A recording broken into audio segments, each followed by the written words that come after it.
بہت سے علماء یہ ذکر کرتے ہیں کہ اگر آپ اللہ رب العزت سے اپنا تعلق بہتر بنانا چاہتے ہیں اور اپنی روحانی حالت درست کرنا چاہتے ہیں تو آپ کو سونے سے پہلے ان 4 چیزوں کا خیال رکھنا چاہیے۔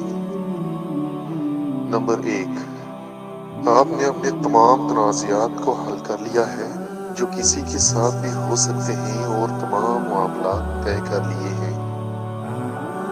نمبر 2، سونے سے پہلے اس بات کو یقینی بنائیں کہ آپ نے اپنی تمام ذمہ داریاں پوری کر دی ہیں جو اللہ کی طرف سے آپ پر واجب الادا تھیں۔ اگر آپ نے عشاء کی نماز نہیں پڑھی تو آپ سو نہیں سکتے۔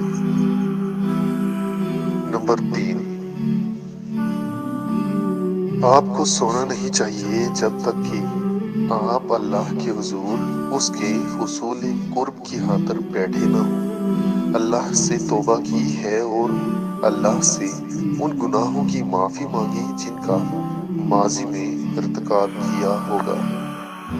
نمبر 4، آپ سونے سے پہلے اس بات کو یقینی بنائیں کہ آپ نے تمام چھوٹے بڑے معاہدوں کو خوش اسلوبی سے سر انجام دے دیا ہے، اس سوچ کے ساتھ کہ آپ اگلی صبح نہیں اٹھیں گے۔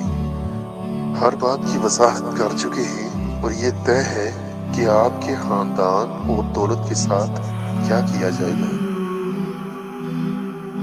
سونے سے پہلے اپنی موت اور اس کے بعد کا منظر چلائیں جو آپ جانتے ہیں، سنجیدگی سے۔